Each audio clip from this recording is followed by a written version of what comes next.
محترم سامعین، السلام علیکم ورحمۃ اللہ وبرکاتہ۔ ڈائپر کا استعمال اب بہت زیادہ ہو رہا ہے اور بچوں کے لیے یہ ضروری بنتے جا رہے ہیں، مگر ڈائپر کے زیادہ استعمال کے نتیجے میں بچوں کی نرم اور نازک جلد پر ریشز یا لال دھبے ابھر آتے ہیں، جن کی تکلیف سے وہ رونے لگتے ہیں۔ والدین ان ریشز پر قابو پانے کے لیے دکانوں میں ملنے والی کریمیں یا مرہم استعمال کرتے ہیں، مگر درج ذیل گھریلو ٹوٹکے بھی اس عوامل میں مددگار ثابت ہو سکتے ہیں۔ Number 1، castor oil. Castor oil سے ریشز کے درد میں کمی لانے کے لیے ساتھ ساتھ ان سرخ دھبوں کے علاج میں بھی مدد ملتی ہے۔ یہ تیل بیکٹیریا کو مارنے کے ساتھ فنگل سے بچاتا ہے، جبکہ متاثرہ حصے پر لگانے سے وہاں نمی کو باقی نہیں رہنے دیتا۔ نمبر 2، کھلا رکھیں۔ متاثرہ حصے کو ڈائپر سے ڈھانپنے کی بجائے کھلا رکھنا ریشز کو زیادہ تیزی سے ٹھیک ہونے میں مدد دیتا ہے۔ کیرولائن کلینک کے ماہرین کے مطابق یہ اس مسئلے سے نجات کا آسان ترین طریقہ ہے کہ ہوا سے اس حصے کو خشک ہونے دیا جائے۔ Number 3، petroleum jelly. Petroleum jelly کو عام طور پر جلد کے مختلف مسائل کے لیے استعمال کیا جاتا ہے، مگر یہ بچوں کو ریشہ سے بچانے کے لیے بھی استعمال کی جا سکتی ہے۔ اس کا مقصد کے لیے پیٹرولیم جیلی کی حفاظت تہی ڈائپر کے استعمال سے قبل جلد پر بنا لیں، جس کے بعد یہ تکلیف نہیں دیتی۔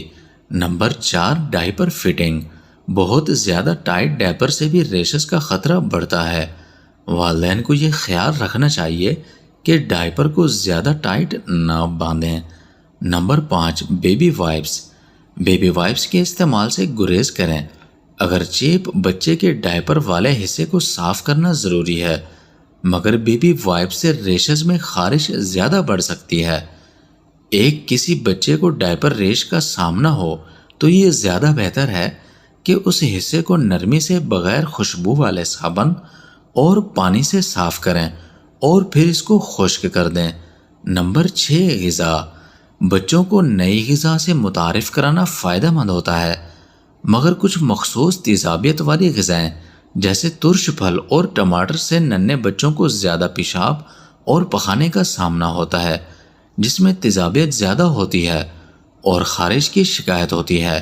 والدین کو ان غذاؤں کا بچوں کا استعمال کرانے پر خیال رکھنا چاہیے اور کم مقدار کا استعمال کریں، اور یہ دیکھیں کہ اس غذا کے ساتھ ڈائپر پر ریشز کا مسئلہ تو سامنے نہیں آ رہا۔ اگر ایسا ہو رہا ہو تو ان غذاؤں کو اس وقت تک دور رکھیں جب تک کہ یہ سرخ دھبے اور ریشز وغیرہ ٹھیک نہ ہو جائیں۔ نمبر 7، متاثرہ حصے کو رگڑنے سے گریز کریں۔ ڈائپر کے حصے کو صاف اور خشک رکھنا ضروری ہے، خصوصاً جب ریش ہو، مگر یہ کام نرمی سے کرنا چاہیے۔ متاثرہ حصے کو سختی سے رگڑنے سے ریشز میں خارش بڑھ جاتی ہے، جبکہ حساس جلد کو بہت ہی زیادہ نقصان بھی ہو سکتا ہے۔